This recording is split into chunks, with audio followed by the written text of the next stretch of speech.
प्रार्थनेची गरज नाही मग तुम्हाला नाही का? कारण प्रभू मध्ये आपण कसे आहोत? छान, उत्तम, विजयी, सामर्थ्याने भरलेले, कधीच न हरले. Praise God. नाही तर प्रभूचं काही कारणच नाही आमच्या जीवनात यायचं आणि आमचं काही कारण नाही प्रभूच्या जीवनात जायचं. गेल्या आठवड्यात आपण काय ऐकलं? कोणाला आठवत?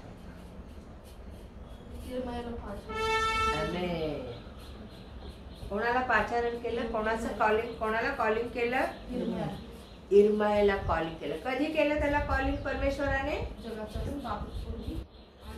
तो आईच्या गर्भाशयात असताना. Praise God. कदाचित आम्हाला पण आमच्या आईच्या गर्भाशयात असताना देवाने आम्हाला कॉलिंग केलं असतं. हे कोण बसा सिस्टर येते लक्षात? हा, कधी बोलवलं तुम्हाला? आईच्या गर्भाशयात, पृथ्वीच्या उत्पत्तीपूर्वी, जगाच्या स्थापनेपूर्वी. ते त्याच्या स्थापनेपूर्वी आपण कुठे होतो? त्याच्या जवळ. आणि त्याने जगात आणताना आम्हाला घडवून आणले. Praise God. माणसाचं रूप देऊन त्याने या जगात आपल्याला पाठवलं. आणि कशासाठी पाठवलं? कशासाठी? कशासाठी पाठवलं देवाने आपल्याला? जगातल्या प्रत्येक धर्मातल्या व्यक्तीला कशासाठी पाठवलं? जे देवाला ओळखत नाही त्यांना पण त्याने पाठवलं. कशासाठी?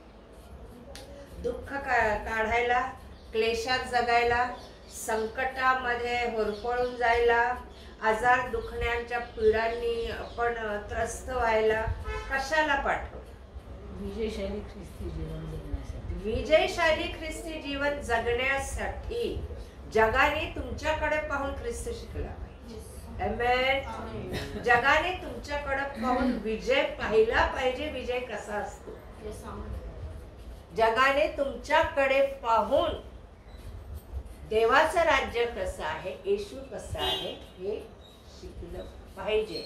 आणि आम्ही ते शिकवलं पाहिजे. नुसतं तोंडाने नव्हे, कृतीने, आमच्या चालण्या बोलण्यातून. येते लक्षात? आणि हेच परमेश्वराला पाहिजे की ज्यावेळेस मी तुला जगात पाठवू, मग तुझी वेळ आल्यावर मी तुला बोलू. आमेन. तुझी वेळ. इर्माया लहानपणीच निवडला गेला, गर्भाशयात असतानाच निवडला गेला. हो ना? आणि काय काम दिलं त्याला? प्रत्येक पाचारण केलेल्या माणसाला देवाने काम दिलं. जाऊन सांग, जाऊन सांग. है ना? इथं आपण आलो. आपण पुन्हा इर्मायाकडे जाऊ. आपला स्टडी पुन्हा सुरू करूया. कारण परमेश्वर इर्मायाशी आणखी पुढे बोललेला आणि त्याला कशावर नेमलं? राष्ट्रांचा संदेश टाक. तुला मी आज राष्ट्रांवर आणि राज्यांवर नेमलं आहे. एका राष्ट्रावर, एका राज्यावर, अनेक राष्ट्रांवर, अनेक राज्यांवर काय केलंय? नेमलेलं आहे. तो बोलावतो, तो पाचारण करतो, तो निवडतो आणि तो नेमतो. Praise God. तुम्हाला मला कशावर नेमले? तुम्हाला मला कुठलं कॉलिंग आहे?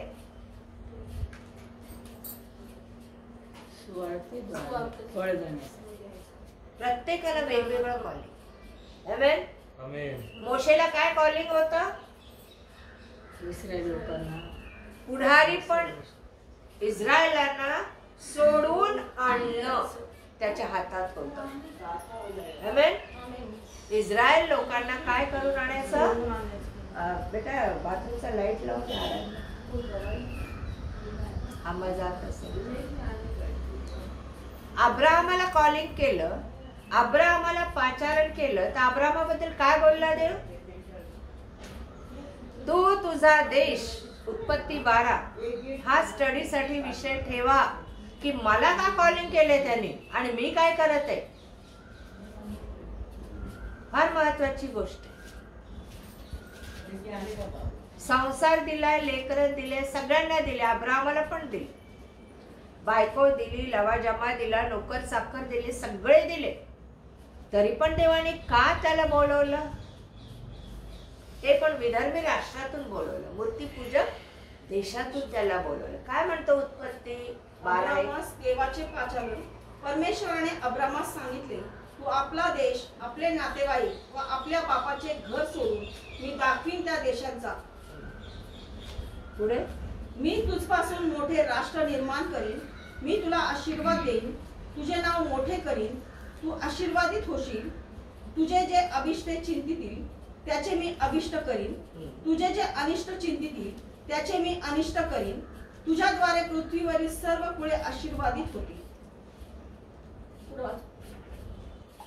काय करेन मी? तुझ्याद्वारे पृथ्वीवरचे सर्व राष्ट्र पृथ्वीवरील सर्व राष्ट्रे आणि कुळे मी काय करेन? आशीर्वादित करीन. कोणाला कॉलिंग आहे?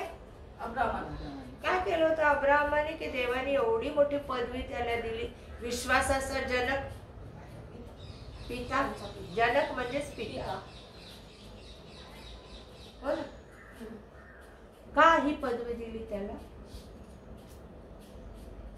का त्याला कॉलिंग केलं आणि सांगितलं तू देश सोड तुझा, तू तुझे रिलेटिव्ह, तुझे नातलग सोड, तुझ्या बापाचं घर पण सोड.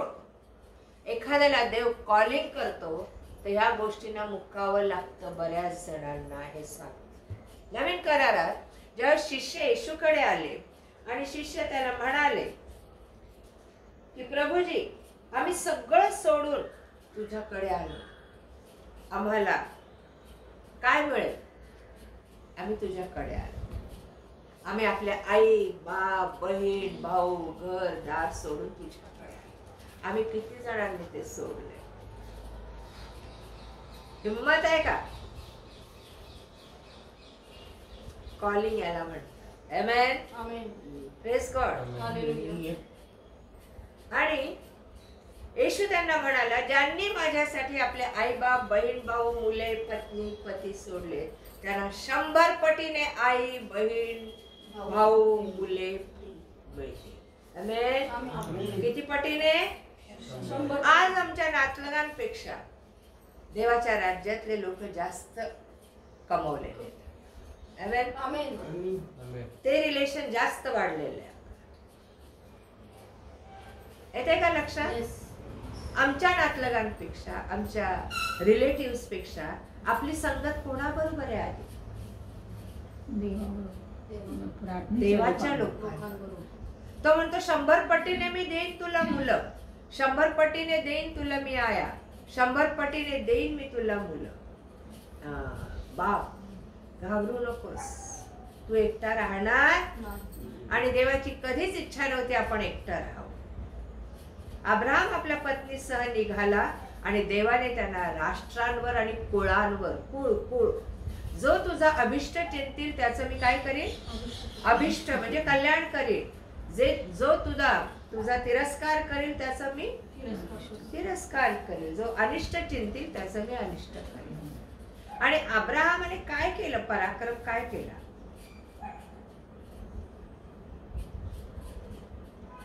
त्याला बोलावलं, कॉलिंग दिलं, पाचारण केलं. काय पराक्रम? न दिसणाऱ्या देवावर विश्वास विश्वास ठेवला, त्याच्या इच्छेप्रमाणे वागला, त्याच्या किती आज्ञा मोठी गोष्ट आहे ही की त्याने देवावर काय ठेवला? विश्वास ठेवला. न दिसणाऱ्या देवावर विश्वास ठेवला. संतती नव्हती. 75 वर्षाचा अब्राहम, देवाने बोलवलं, मूर्तीपूजक देशातून त्याला बोलवलं. आमेन. आमेन. तो मूर्तीपूजक होता आणि सेनाधीश परमेश्वराने त्याला हाक मारली, सांगितलं सगळं सोडून मी तुला सांगतोय. तो का बरं त्याचा विश्वास बसला? काहीतरी त्यांनी बघितलं असेल, पाहिलं असेल, आजमावलं असेल, परमेश्वर त्याला कळला असेल. नाही तर कोण आपला देश, आपलं घर, आपलं नातेवाईक, बापाचं घर सोडून, मालमत्ता सोडून वाळवंटात येतो राहायला. काय समजतंय का? त्याने त्या देवावर काय ठेवला? न दिसणाऱ्या गोष्टींवर त्याने काय ठेवला? त्याला माहित नव्हतं कुठल्या देशाला जायचं, त्याला माहित नव्हतं कसा प्रवास करायचा, त्याला माहित नव्हतं माझ्यासाठी काय ठेवलेलं आहे पुढे. पण त्याचा पूर्ण विश्वास कोणावर होता? आम्ही 10दा विचारतो देवाला, पुढं काय प्रभू? मला बोलवलं, आता मी काय करायचं आणि मी कसं करायचं? जेव्हा आम्ही परमेश्वराबरोबर चालतो, परमेश्वराला प्रश्न विचारायची गरज नाही. त्याला आमचे प्रॉब्लेम्स माहित आहे, त्याला आमची हालत माहित आहे, दशा माहित आहे, त्याला आमची परिस्थिती माहित आहे. त्याला सर्व परिस्थितीत उपकार स्तुतीच पाहिजे. आमेन. आणि हा एक इतका सुंदर उपाय आहे आमच्या प्रश्न समस्या सोडवण्याचा, की तो म्हणतो सर्व परिस्थितीत तू काय कर? उपकार स्तुती कर, महिमा कर, प्रशंसा कर, कारण ही वेळ मी तुझ्यावर आणली. Praise God. आणि अब्राहमाने आपलं राहतं घर सोडलं, बायको घेतली, लेकरू कोणी नव्हतं, आणि तो निघाला आणि त्याला माहित नसलेल्या देशाकडे गेला. बायबल मध्ये असं म्हणतं, त्याला परमेश्वराने पाऊल भर जमीन पण नाही राहायला. तंबू ठोकून राहत होता. आगीतून उठून बोला म्हण, आगीतून उठून कुठे गेला तो? फुफाट्यातच राहिला, तंबू ठोकून राहिला. सिमेंटचं घर, त्याचं चांगलं घर असेल, मालमत्ता असेल, ते सोडून तो कुठं? परमेश्वर सांगल तसा गेला. त्याच्या ह्या एका वागण्यावरून कळतं तो किती अवलंबून होता, किती देवावर डिपेंड होता. आम्ही किती डिपेंड. आम्हाला हे शिकायला मिळतं. आज देवाने आम्हाला काही सोडायला नाही सांगितलं, घर दार काही नाही सोडायला सांगितलं, पण एक गोष्ट बालकासारखं व्हायला सांगितलं. बालकासारखं म्हणजे नम्र. मला एक बाळ दाखव नम्र आहे, 1 वर्षाचं 2 वर्षाचं दाखव की जे नम्र आहे. खूप आहे आजचं जनरेशन आहे तसं. हा, आमच्या पिढीत म्हणाल तर आमच्या आईबापांनी तोंडात मारली तरी आम्ही गप बसायचो, कारण आम्ही रिस्पेक्ट द्यायचो. आताच थाई थाई थाई थाई करून नम्र बाळ नम्र असतात. नाही आणखी काय सांगाल? लगेच दोस्ती करतो, भांडण झाले मन त्याचं मन शुद्ध. दोस्ती कर. आणखी काय वैशिष्ट्य आहे बालकाचं? विश्वास ठेवतो पटकन. दिल में कुछ भी नहीं रखते. दिल में कुछ भी नहीं रखते. ऐसा आजकल नहीं हो रहा है. आजकल नहीं हो रहा है. पूर्वी व्हायचं हिना ने तो बचपन का अभी तक रखा है. तुमने कैसा उसके साथ सलूक किया है ना हिना? सो बाळाचं मुलाचं वैशिष्ट्य काय माहिती आहे? आपल्या बापावर अवलंबून, आपल्या पेरेंट्स, प्रत्येक बाबतीत तरुण होईपर्यंत. म्हणून येशू म्हणतो बालकासारखं. तर बापाचा हात कधी सोडत नाही. मी नेहमी सांगते, रस्त्याने चालत असताना समोरून तो जर एकटा चालला तर घाबरून जाईल. कुत्रे आले, काही ट्रक आला, गाडी आली, ते छोटं लेकरू 4-5 वर्षाचं भेदरून जाईल, 3-4 वर्षाचं. पण जर बापाचा हातात धरून चालला तर 10 ट्रक्स का जाईना, 10 कुत्रे का जाईना, माझा बाप माझ्या बरोबर. Praise God. अब्राहमाने ते जमेस्त, माझा बाप. आमेन. आणि तो आज पण आपल्या बरोबर. त्याच बापाने अब्राहमाला सांगितलं, तुला पाऊलभर जमीन मी देणार, पण तुझ्यापासून मी राष्ट्र निर्माण करेन. Praise God. आणि देवाने तसं केलं. आज आपण अब्राहमाची संतती आहे ना, कोळच्या कोळ त्याने निर्माण, आशीर्वादित आणि विश्वासू, जो देवावर विश्वास ठेवून तो अब्राहमाच्या कुळात जन्मला. आमेन, आमेन. आमेन. आमेन. आमेन. आमेन. आणि त्याने विश्वास कशावर ठेवला? देवाच्या एका वचनावर. तुझी संतती मी आकाशातील तारांनी. ताऱ्यांप्रमाणे. तुला मोजवता आले तर मोज. है ना? काढा उत्पत्ती 15.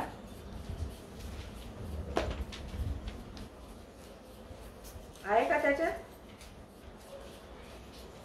जेनेसिस 15 आणि पहिल्यापासून वाचा. देवाचा अब्रामाशी करा. या गोष्टी घडल्यावर अब्रामास दृष्टांतात परमेश्वराचे वचन प्राप्त झाले. ते असे, अब्रामा भिवू नको, मी तुझी ढाल आहे, तुला मोठे प्रतिफळ मिळेल. अब्राम म्हणाला, हे प्रभू परमेश्वरा, तू मला काय देणार? मी तर निसंतान जाणार आणि दिमिश्की अलिएजर माझ्या घराचा मालक होणार. अब्राम आणखी म्हणाला, आणि पहा, तू मला काही संतान दिले नाही तर माझ्या घरात जन्मलेला दास माझा वारस होणार. तेव्हा परमेश्वराचे वचन त्याला प्राप्त झाले की हा मनुष्य तुझा वारस होणार नाही, तर तुझ्या पोटचाच तुझा वारस होईल. मग त्याने त्याला बाहेर आणून म्हटले, आकाशाकडे दृष्टी लाव, तुला हे तारे मोजवतील तर मोज. मग त्याने त्याला सांगितले, तुझी संतती अशीच होईल. अब्रामाने परमेश्वरावर विश्वास ठेवला आणि अब्रामाचा हा विश्वास परमेश्वराने त्याचे नीतिमत्व गणिला. तो त्याला म्हणाला, तुला हा देश वतन द्यावा, म्हणून खासद्यांच्या ऊर गावातून ज्याने तुला आणले तो मीच परमेश्वर आहे. तो म्हणाला, प्रभू परमेश्वरा, मला हे वचन मिळेल हे कशावरून? त्याने त्याला सांगितले, वतन मिळेल हे कशावरून? त्याने त्याला सांगितले, माझ्यासाठी 3 वर्षाची एक कालवड, 3 वर्षाची बस. अब्राहम निसंतान होता हे आपल्या सगळ्यांना माहित आहे नाही का? लेकरू नव्हता अब्राहम. आणि तो त्याची बायको वांस होती साराबाई. अब्राहम किती वर्षाचा होता? 75. आणि त्याची बायको 65 वर्षाची. त्यांना मूलबाळ काही नव्हतं हे आपल्याला माहित आहे. तरी देवाने त्याला काय केलं? प्रॉमिस, करार केला देवाने, है ना? करार केला. काय करार केला? तुझ्या घरात जो एलिएझर तुझा दास आहे, नोकर आहे, त्याला तुझी प्रॉपर्टी जाणार नाही, तो वारस बनणार नाही, तुझाच मुलगा. आणि असं होत होत अब्राहम किती वर्षाचा झाला? 100 years. मग 100व्या वर्षी संतती होणं शक्य आहे? देवाला आहे, माणसांना सांग. आणि 100व्या वर्षी एखाद्याला लेकरू झालं तर त्याला काय करतील लोक? तर उडवतील, हसतील. काय म्हाताऱ्याला काय डोकं अक्कल आहे का नाही? खिल्ली उडवतील. परमेश्वराने अब्राहमाला किती वर्षाचा होऊ दिला? 100. देवाची.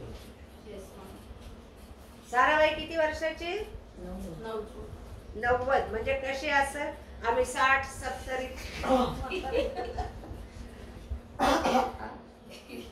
चालता येत नाही, उठता येत नाही, पाय दुखतात, कंबर दुखती. साराबाई कसं रूप झालं असेल तिचं? देवात राहणाऱ्यांनो, तुमचं रूप पण बदलतं का? Praise God. हालेलुया.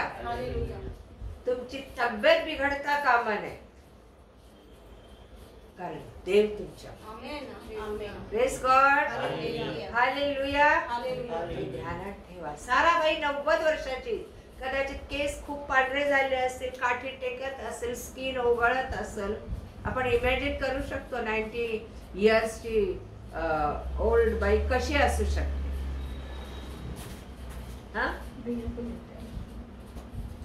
पण देव अशक्य गोष्टी शक्य करणं. मला आज तुम्हाला हेच सांगायचं, अब्राहमाला देवाने पाचारण केलं अशक्य गोष्ट शक्य करण्यास. Praise God. साधी गोष्ट नव्हती ही. आणि अब्राहमाच्या पुढच्या पिढ्यांमध्ये सगळे इम्पॉसिबल पॉसिबल झालेले आहे. आज आमच्या जीवनात पण व्हायला पाहिजे. आम्ही त्याच्या कुळातले आहोत, आम्ही त्याच्या घराण्यातले आहोत, आम्ही विश्वासू आहोत. त्याने विश्वास ठेवला 100 वर्षापर्यंत. दरवर्षी वाट पाहिली असेल ना, यावर्षी तरी मला बोल. 80 झाला, 85 झाला, 90 झाला, 92, 93, 94. आमचा विश्वास काय झाला असता माहित नाही. तो कुठल्या वैद्याकडे गेला किंवा डॉक्टरकडे गेला असेल ट्रीटमेंटसाठी, माहित नाही. आताचे लोक 2 वर्ष झाले, 3 वर्ष झाले की ट्रीटमेंटसाठी पळतात.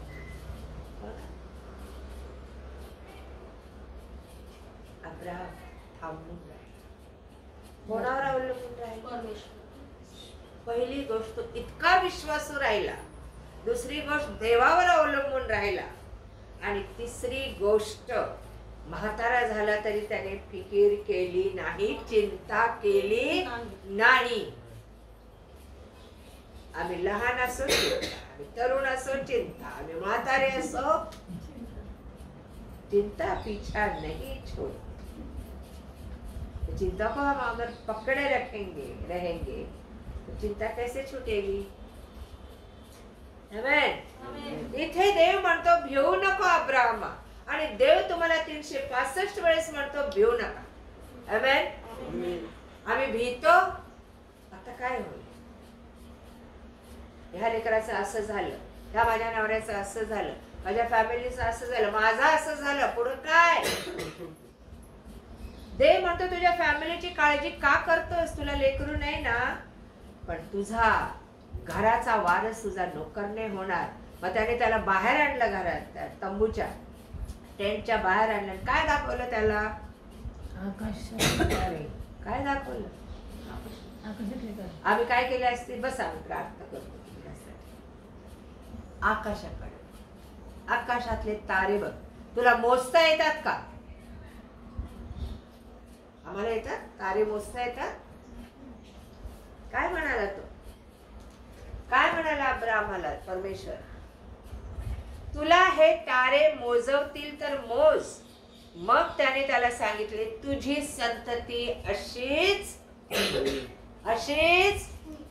होईल. तुला मोजता येणार नाही.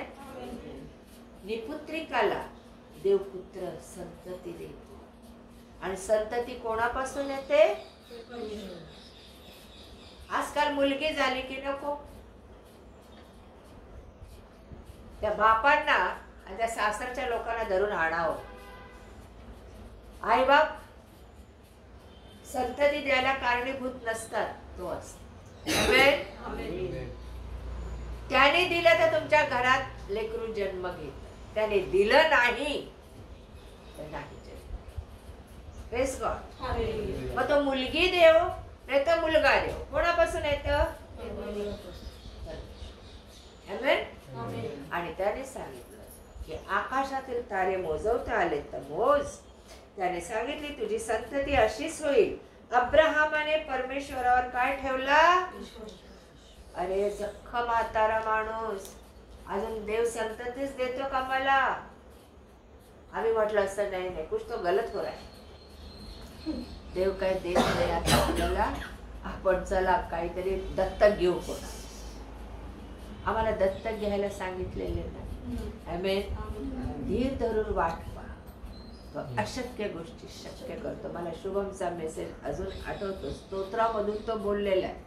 खंबीर हो, हिम्मत धर, परमेश्वराची प्रतीक्षा कर.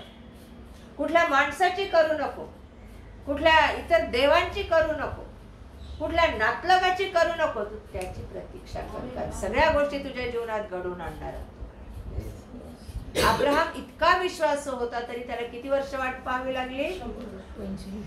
25 वर्ष. 75 100 लेकरासाठी देव किती तांग सुलाखून घेतो.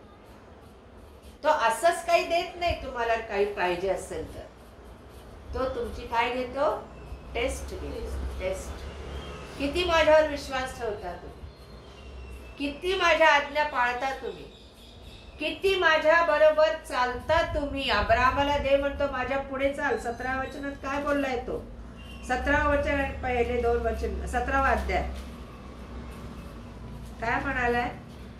अब्राहम 99 वर्षाचा झाला तेव्हा परमेश्वर त्याला दर्शन देऊन म्हणाला, मी सर्वसमर्थ देव आहे, तू माझ्या समोर आहेस, हे मनात बाळगून चाल व सात्विकपणे राहा. हा. किती वर्षाचा झाला?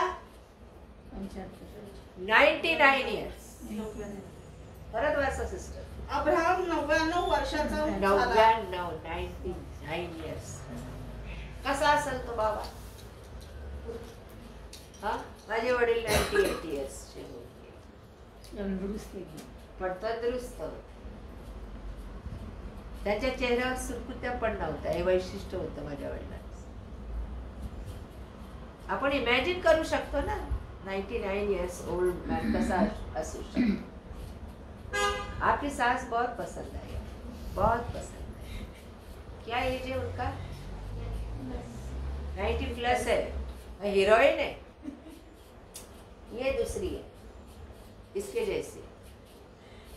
हिना के जैसी. तुझी आजी ना ग, दादी.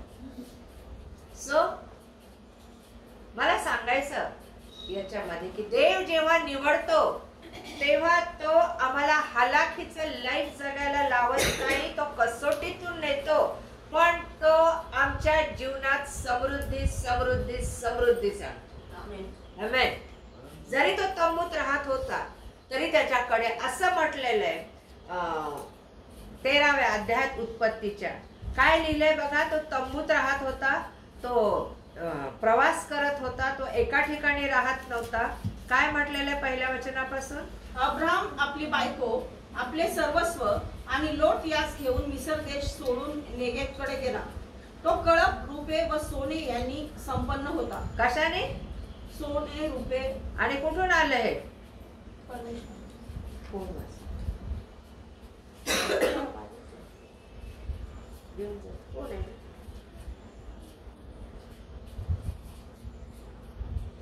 तो कळप, रुपे व सोने यांनी संपन्न होता. हा. मग मजला करीत करीत हा. तो नेगेव पासून बेतेल पर्यंत गेला. बस बस. काय दिलं देवाने त्यांना त्या तंबूमध्ये, त्या जंगलामध्ये, त्या वाळवंटामध्ये? काही कमी केलं? नाही. कमी किया? कम किया का? त्यांना चिकन मिळालं नाही, मटन मिळालं नाही, नॉनव्हेज मिळालं नाही, व्हेज मिळालं नाही, किंवा त्यांना कपडे मिळाले नाही. देवाने सगळ्या गोष्टी पुरवल्या.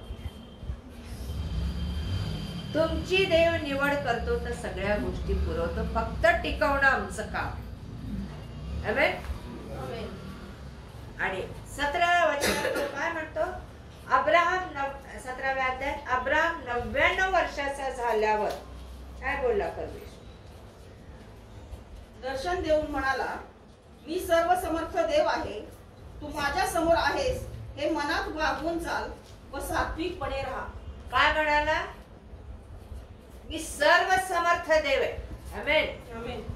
हे मनात वागून चाल व सात्विकपणे राहा. हे मनात वागून चाल. चाल. आणि कसा वाग? सात्विकपणे राहा. सात्विकपणे राहा. मी सर्व समर्थ देव आहे. तुम्हाला मला कॉलिंग आहे तर हे वचन आपल्यासाठी नाही का? आम्ही देवासमोर चालताना कसं चालतो? फार सुज्ञतेची गरज आहे आम्हाला. आलं लक्षात? प्रथम स्थान आम्हाला त्या देवाला द्यायचं. त्याच्या आड कुठलीही गोष्ट आली फेकून द्या. बाबा तुम्ही सर्व समर्थ आहे, हे मनात वागून चाल. फार मोठी त्याला आज्ञा दिली देवाने. आमेन. तू माझ्या समोर आहेस, हे मनात वागून चाल व सात्विकपणे राहा. आमेन. म्हणून मी तुम्हाला प्रश्न विचारला की अब्राहमाला कशासाठी पाचारण केलं गेलं? कोण आहे बघ? कुणीतरी ऑनलाईन येत असेल. कशासाठी पाचारण केलं गेलं होतं सांगा आता? त्याने काही पराक्रम केला? त्याने काही मिरॅकल्स केले? त्याने कुठे देवाची सुवार्ता सांगितली? त्याने कुठले रोग बरे केले? त्याने अशुद्ध शक्ती काढली? मग त्याला पाचारण का करण्यात आलं? परमेश्वरासोबत तो विश्वास होता आज्ञाधारक. आज्ञाधारक. देवाला तुम्हाला हे सांगायचं आहे की तुम्ही कोणावर अवलंबून पाहिजे. म्हणून त्याच्या एज मध्ये तो म्हातारा होईपर्यंत तो देवावर अवलंबून. त्याने मनुष्याची मदत घेतली. आम्ही निवडले, देवाने अपॉइंट केले, निवडले, तरी आम्ही कुठे जातो मदतीला. बोला, कुठे जातो. मनुष्याकडे. आणि परमेश्वर म्हणतो, इर्मयामध्येच म्हणतो, जो मनुष्याला आपला बाहू करतो तो काय आहे. किती कडक बोलतो देव, शापित आहे. आमेन. पण जो देवाला शरण जातो तो नाही. आमेन. अब्राहमाला देवाने विश्वासासाठी पाचारण केलं. तू विश्वासाने चाल माझ्याबरोबर, सात्विकपणे चाल, मी तुला संतती देतो, तुला 100व्या वर्षी का होईना मिसळ. आणि ती पण कशी. आकाशातील तुला मोजता आले तर मोज, आणि समुद्राकाठच्या वाळू प्रमाणे. वाळू मोजता येते का आपल्याला. सँड मोजता येते का. आज जगभर संतती झाली ना त्याची. आणि ह्या एका वाक्यावर त्याने काय ठेवला. विश्वास. देव आम्हाला 365 दिवस सांगतो भिवू नको, मी तुझ्या बरोबर आहे. तरी काय आमच्यामध्ये अविश्वास.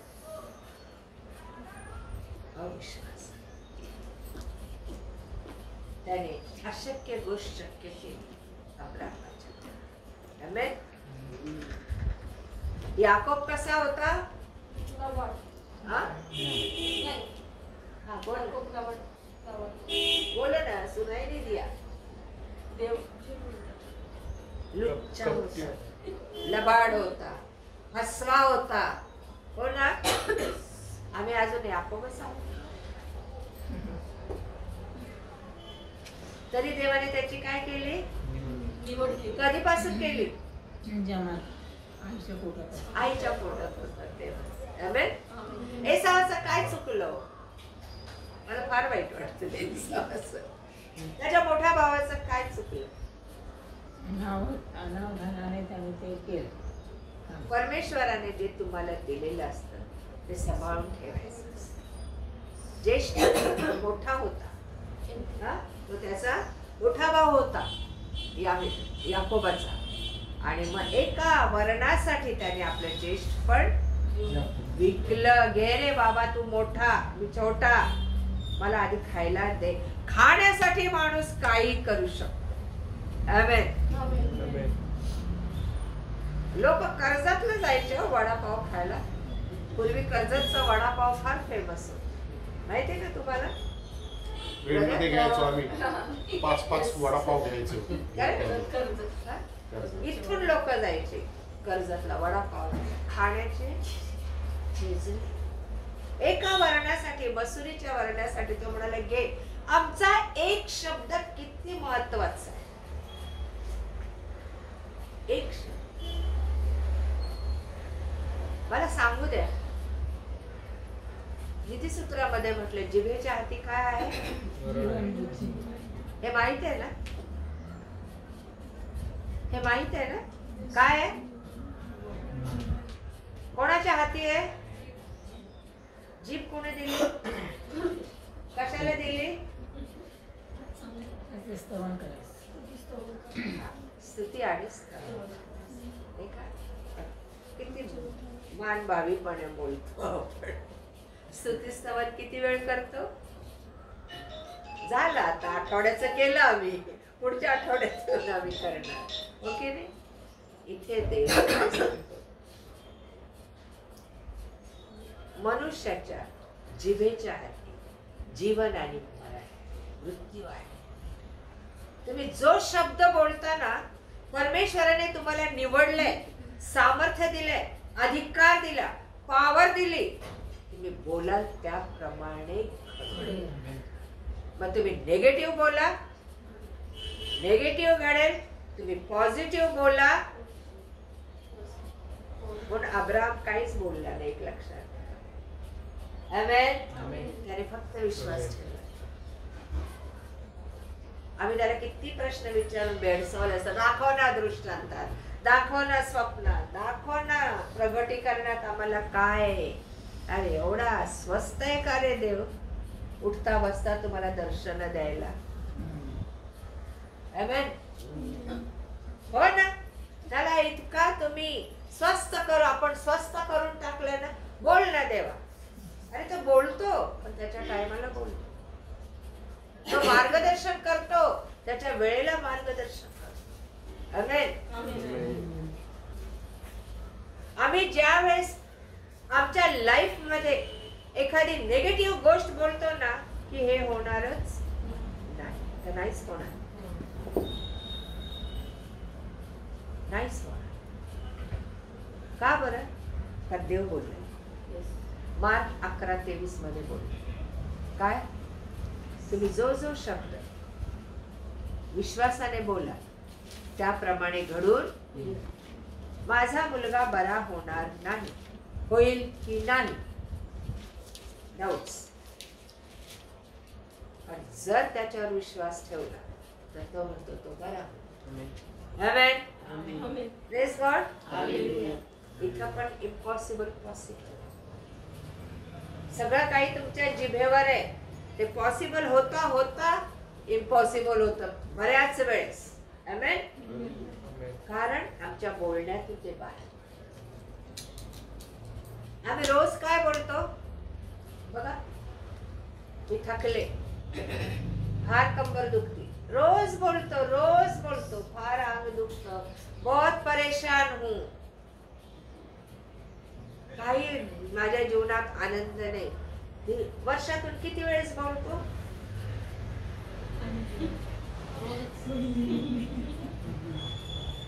तो काय म्हणतो? भिऊ नको. किती वेळेस बोलतो? कशाला भिऊ नको? तुझ्यात घडत असलेल्या नेगेटिव्ह गोष्टींबद्दल भिऊ नकोस. आमेन. त्या बदलणारा मी दे. हालेलुया.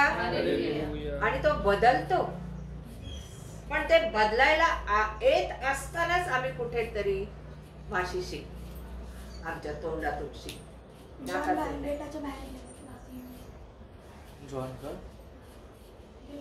सो कसं बोलतो आपण? नाही हे घडणार नाही, हे होणार नाही, हे काय माहित बाबा. प्रार्थना करतो, इतक्या प्रार्थना करतो, उपवास प्रार्थना करतो, शेवटी डाऊट्स मनात येतात, ते घडल की नाही. काय लिहिलंय 11:23 मध्ये? मी तुम्हाला खचित सांगतो की जो कोणी या डोंगराला तू उपटून समुद्रात टाकला जा असे म्हणेल आणि आपल्या अंतःकरणात शंका न बाळगता आपण म्हणतो तसे घडेलच असा विश्वास धरेल, त्याच्या शब्दाप्रमाणे घडून येईल. त्याच्या शब्दाप्रमाणे. मग तो शब्द तुमचा नकारात्मक आहे का सकारात्मक? आम्ही कशावर विश्वास ठेवतो? नहीं होने वाला, होने वाला. क्या? कशावर विश्वास ठेवायचा? जर प्रभू माझ्या बरोबर आहे तर अशक्य गोष्टी शक्य. अनुवाद याचा 20वा अध्याय. परमेश्वर लोकांशी, इस्रायल लोकांशी कसा बोलतो वाचा. इस्रायल लोक युद्धावर निघाले. अनुवाद 20. निघाले. हा. तू आपल्या शत्रूंशी युद्ध करायला जाशील तेव्हा घोडे व तुझ्यापेक्षा मोठे सैन्य तुझ्या दृष्टीस पडल्यास त्यांना भिवू नकोस, कारण तुझा देव परमेश्वर ज्याने तुला मिस्र देशातून आणले तो तुझ्या बरोबर आहे. तुम्ही रणांगणावर जाल तेव्हा याजकाने नाही बस वापस पढो. तू आपल्या शत्रूंशी युद्ध करायला तू आपल्या शत्रूंशी युद्ध करायला जातोस तेव्हा घोडे रथ व तुझ्यापेक्षा मोठे सैन्य तुझ्या दृष्टीस पडल्यास त्यांना भिवू नकोस. त्यांना भिवू नकोस. अरे आमच्यापेक्षा ते फार बलवान आहेत, उंच आहेत, धिप्पाड आहेत, रथ आणि घोडे त्यांच्याकडे, आपल्याकडे काहीच नाही. देव काय म्हणतो? कारण तुझा देव परमेश्वर तू भिवू नकोस त्यांना, तू भिवू नको. कारण कारण तुझा देव परमेश्वर ज्याने तुला मिस्र देशातून आणले तो तुझ्या बरोबर आहे. तो तुझ्या बरोबर आगे. तुम्ही रणांगणावर जाल तेव्हा यास्काने लोकांकडे येऊन त्यांच्याशी बोलावे. बस ठीक. देव काय म्हणतो? भिवू नकोस. समोरची पार्टी तुला बलाढ्य दिसली, हजारो लाखोनी जरी दिसली तरी घाबरू नको, मी आहे ना. आमच्या मनात काय तर नाही जमेगा, नाही करता येणार मला ही गोष्ट, है ना? पण जर ती करणं आवश्यक असेल तर कोणाचा आधार, कोणावर अवलंबून राहणं गरजेचं आहे? तो तुम्हाला जिंकतो.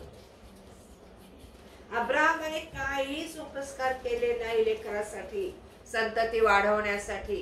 त्याने जो संतती देतो त्याच्यावर तो अवलंबून राहिला आणि विश्वास ठेवला. आमेन. आणि देवाने त्याला इजाड दिला. Praise God. हालेलुया. आणि त्याच्याही पलीकडे जाऊन अब्राहमाला देवाने यासाठी निवडलं की त्याची एक फार क्लिष्ट कसोटी पाहिली.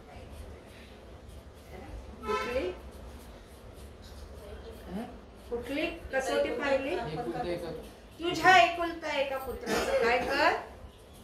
अर्पण कर मला. त्या बापाची अवस्था काय झाली? तिथं तो बाप काय म्हणतो हे देवाला बघायचं. आज तुमच्या माझ्या बाबतीत पण हेच घडतं, पण आम्हाला कळत नाही. देव असं कशाला सांग? सैतानाने काहीतरी मला कानात कुजबुजला असेल, हे सैतानाकडून असेल. देव असं काही सांगणार नाही, पण देव नेहमी तुमची माझी काय घेतो? कसोटी. आमेन. त्या कसोटीत उत्तीर्ण होणं गरजेचं आहे. अब्राहम देवावर अवलंबून होता म्हणून कसोटीत उत्तीर्ण झाला. आम्ही काय नाही होत? कारण आम्ही आमच्यावर भरोसा, माझ्या टॅलेंटवर भरोसा, माझ्या विजडमवर भरोसा, माझ्या नॉलेजवर भरोसा. एक लक्षात ठेवा, देव निवड करतो तरीही आम्ही खूप नम्र असणार. अब्राहम विश्वासू होता. विश्वासाचा काय म्हटलंय? पिता. राष्ट्रांचा पिता आणि विश्वासाचा कशाचा जनक? विश्वासाचा जनक. जनक म्हणजे पण पिता. मोशेला काय म्हणाला देव? कसा होता मोशे? सर्व घराण्यात विश्वासू. हा, तो म्हणतो माझ्या घराण्यात सगळ्यात विश्वासू मोशे, देवाच्या घराण्यात. आमेन. मोशेच्या घराण्यात नाही, देवाच्या घराण्यात. आणि अखिल भूतलावर मोशे सारखा नम्र माणूस कोणी नाही. तुमच्या माझ्याबद्दल बोलला पाहिजे. एक जबाबदारी देतो देव निवडलेल्या लोकांवर. आमेन. प्रत्येकाला वेगवेगळे काम देतो, प्रत्येकाला वेगवेगळे मिशन देतो तो करायला. त्याचे प्लॅन सक्सेस होण्यासाठी तो निवडतो, आम्हाला सक्सेस मिळण्यासाठी निवडत नाही. आमेन. हे लक्षात ठेवा. त्याचे आमच्याबद्दल जे प्लॅनिंग्स आहेत, ज्या योजना आहेत, जे संकल्प आहेत, ते पूर्ण होण्यासाठी तो तुम्हाला मला निवडतो. मला बरकत देण्यासाठी, मला दीर्घायुष्य देण्यासाठी, मला सुखी निरोगी ठेवण्यासाठी नाही निवडत तो. ज्यावेळेस मी त्याचं प्लॅनिंग फुलफिल करते त्यावेळेस या गोष्टी आपोआप माझ्याकडे येतात. आमेन. आणि आता आपण पाहिलं, दाविदाचं पण उदाहरण दिलं मागे. दावीद कोण होता? धनगर. कोणाच्या मागे होता? मेंढराच्या. राजाचा काय कोर्स केला होता का त्याने? होय हो ब्रदर. दाविदाला कोणी शिकवलं राज्य कसं सांभाळायचं? कोणी शिकवलं? कधी शिकवलं? किती वर्षाचा होता दावीद? तू किती वर्षाचा आहे? 16. तुझ्या एवढाच. 10वीचा 16 वर्षाचा होता. Amen. आणि परमेश्वराने इशायाच्या 8 मुलांमधून धाकट्या मुलाची निवड केली. एक धनगर राजा बनतो इस्रायल लोकांचा. आणि ज्याला लढाई माहित नाही, ज्याला तलवार चालवणं माहित नाही, ज्याला शत्रूशी कसा सामना करायचा ते माहित नाही, आणि एवढा मोठा इस्रायल राष्ट्र त्यांनी सांभाळायचं. किती भरोसा टाकला देवाने. देव ज्याला निवडतो त्याच्यावर भरोसा टाका. Praise God. आज देवाने जर आपल्याला निवडलं तर त्याने तुमच्या माझ्यावर भरोसा टाकला. मी जे काम देईल ते तुम्ही पूर्ण करा. योहान 17:4 मध्ये काय म्हटलेलं आहे? येशूला एक मिशन दिलं होतं पित्याने. आमेन. दिलं होतं का? काय दिलं होतं काम त्याला? येशूने परमेश्वराने आपल्या मुलाला काय काम दिलं होतं? 4थं वचन. जे काम तू मला करायला दिलेस ते पुरे करून मी पृथ्वीवर तुझे गौरव केले आहे. आमेन. ते मिशन, ते काम मी पूर्ण केलंय का आज मी तिला? काय काम दिलं होतं येशूला? काय काम दिलं होतं येशूला? गौरव करायचा, पित्याचा गौरव करायचा. कसं गौरव करणार? कसं गौरव केलं त्याने? पित्याच्या आज्ञाप्रमाणे. पित्याच्या आज्ञा. पित्याने त्याला कशासाठी पाठवलं होतं? पित्याच्या मर्जीसानं त्याला मरायला पाठवलं. तुमच्या माझ्या पातकाला शुद्ध करण्यासाठी त्याच्या रक्ताची गरज होती, कारण तो पवित्र. आमेन. त्याला मरण्याचं मिशन दिलं होतं. तुला जाऊन मरायचंय, वधस्तंभावर मरायचंय, तुला छळ सहन करायचा, फटके खायचे, अपमान सहन करायचा, तुला कोणी काय बोललं तर उलट बोलायचं नाही, प्रतिकार करायचा नाही. आमेन. येशूने कुठली आज्ञा टाळली पित्याची? गेत्सेमने बागेमध्ये एक प्रार्थना केली. काय केली? कोण सांग. हा प्याला माझ्यापासून तोडून जाऊ दे. माझ्याने तुझ्या कुठला प्याला? नाही ऐकू आलं. वधस्तंभावर खेळण्याचं. वधस्तंभावर खेळण्याचं नको, प्यायला नको, मारायला. हे जगात हे आपले लोकांचं त्याला मरण भाग होत, कारण त्यासाठीच तो आला. आमेन. की मला वधस्तंभावर नेऊ नको. हा प्याला मरण टाळता आला तर टाळ नाही, त्याला ती आज्ञा पाळायचीच होती. पण ते आज्ञा पाळताना सगळे लोक म्हणतात हा पापाचा प्याला टाळ.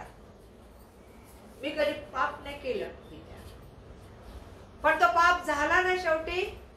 त्याच्यात पाप आलं ना, करेक्ट. तो अशुद्ध झाला ना, ज्याच्या पापाचं वेतन काय? आणि ते पाप तुमचं माझं होतं, त्याने स्वतःवर घेतलं आणि वधस्तंभावर गेला. त्याने तुम्हाला मला शुद्ध केलं, आरोग्य दिलं, सर्व बाबतीत त्याने नीतिमान बनवलं, पवित्र बनवलं, देवाचं राज्य. आमेन. कुठला प्याला टाळायला सांगितलं होतं त्याने? मरण तर टाळू शकत नव्हता, पाप स्वतःवर घेणं टाळू शकत नव्हता. त्याने जर आमचं पाप स्वतःवर नाही घेतलं तर आमचं तारणच झालं नसतं. कुठला प्याला होता? तो देवापासून दूर जाणार होता ना. पिता त्याला सोडून जाणार. तो म्हणतो पवित्रता आणि अपवित्रता एका ठिकाणी राहू शकत नाही, शुद्धता आणि अशुद्धता एका ठिकाणी राहू शकत नाही.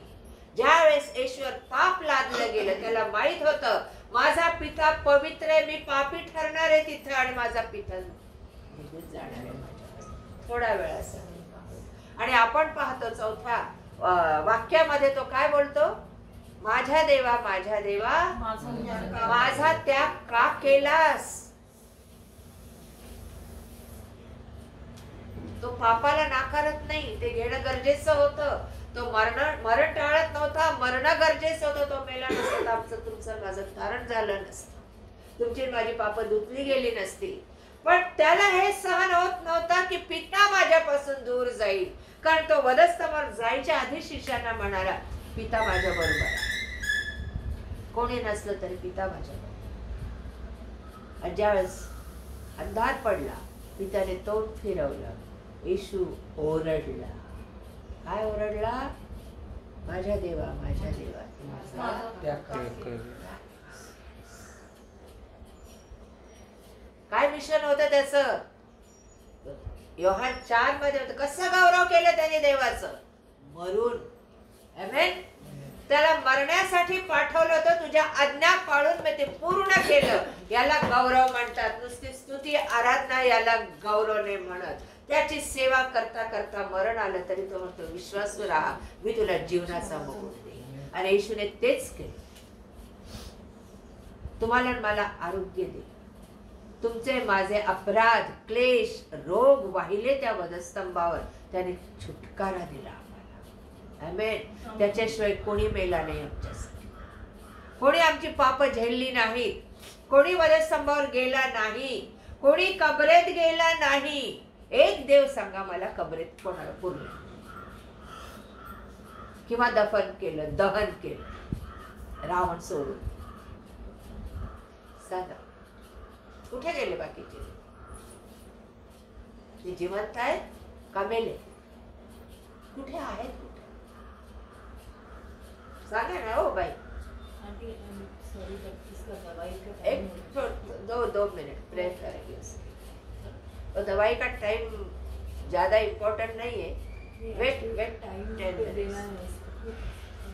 सांगा ना, कुठे गेले ते देव? मेले का जिवंत?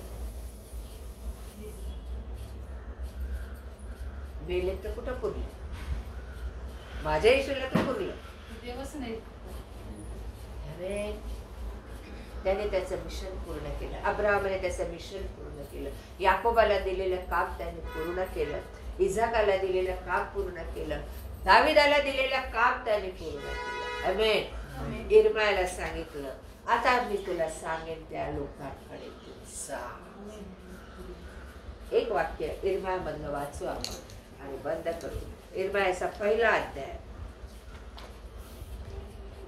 आणि त्याच्यामध्ये काय दिलेलं?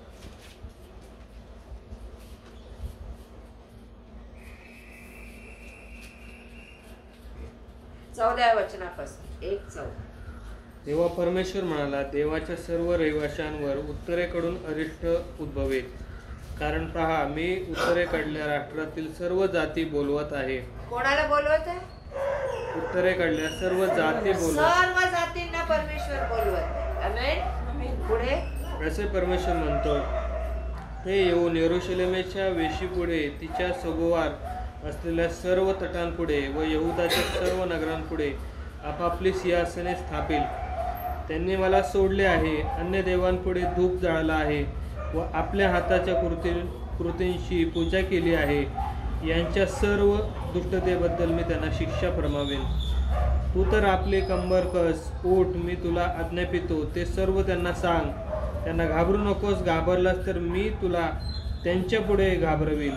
पहा, आज या सगळ्या देशांविरुद्ध यहुदाचे राजे, त्यांचे सरदार, त्यांचे याजक, देशातील लोक यांच्या विरुद्ध तुला मी तटबंदीचे नगर, लोहस्तंभ, पितळी कोट असे करतो. ते तुझ्याबरोबर सामना करतील, पण तुझ्यावर त्यांचा वर्चस्व होणार नाही, कारण तुझा बचाव करण्यास मी तुझ्या बरोबर आहे, असे परमेश्वर म्हणतो. आमेन. प्रत्येक निवडलेल्या देवाच्या सेवकाला देव काय म्हणतो? शेवटचं वाक्य, मी तुझ्या बरोबर आहे. तू भिऊ नकोस, कारण तुझा बचाव करण्यास मी तुझ्या बरोबर. तुम्हाला मला निवडलंय तर तो आज आमच्या बरोबर आहे का? आहे तर आम्ही भीतो का?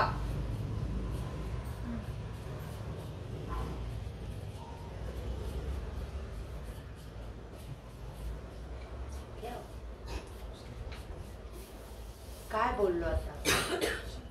काय बोललो? प्रत्येक निवडलेल्या अब्राहमाला बोल, इसाकाला पण बोलला, तुझ्या पित्याचा देव आहे, मी तुझ्या बरोबर आहे. याकोबाला बोलला, मी तुझ्या बरोबर आहे. दाविदाला बोलला, मी तुझ्या बरोबर आहे. इर्म्याला बोलला, मी तुझा बचाव करण्यास तुझ्या बरोबर. तू जर त्यांना सांगायला घाबरला तर देव म्हणतो मी तुला घाबरलो. आमेन. आमेन. मी तुला घाबरवीन. देवाच्या कामात हयगय केली तर देव, आम्हाला भीती कधी वाटायला लागते सांगा? टेन्शन कधी येतं? देव घाबरवतो. येते का? देव म्हणाला तू जर त्या लोकांना घाबरलास, सांगितलं आहे मी घाबरलो. आमेन. आमेन. आणि मग आमच्यात भय येतं, आता माझं कसं होईल, आता मी काय करू, आता मी कसं करू, हे कसं होईल पूर्ण. येते लक्षात? सो आजचा विषय सांगण्याचा की देवावर अवलंबून राहणं खूप गरजेचं आहे. विश्वासात राहणं खूप गरजेचं आहे. निवडलेल्या लोकांमध्ये नम्रता आणि विश्वासूपणा असणं खूप गरजेचं आहे. येशूने आपलं मिशन पूर्ण करण्यासाठी सगळ्या गोष्टी, वाईट गोष्टी झेलल्या. त्याने अपमान सहन केला, दगदग सहन केली, लोकांना बरं केलं, तरीही लोकांची नाराजी त्याने आपल्यावर, पण त्याला दिलेलं मिशन त्याने पूर्ण. इर्म्याची बारी. इर्म्याला देव म्हणतो तू घाबरला ना त्यांना सांगताना, तर मी तुला घाबरलो. आज आम्ही काय करत आहोत? देवाने तुम्हाला आणि मला निवडलं, आम्ही भिवून बसलो, गिवअप केलंय का कंटिन्यू केलं आहे आमच्या कार्यामध्ये? आमेन. आमेन. आमेन. आमेन. नुसतं देवदेव करून भागत नाही मनसुरी आंटी, दोनों भी. उसने कितना अच्छा काम है ना, ते काम आम्ही केलं. लोकांना नाशापासून, सर्व प्रकारच्या दुर्दशेतून बाहेर काढायचं काम परमेश्वराच्या लेकरांना निवडून परमेश्वराने दिले.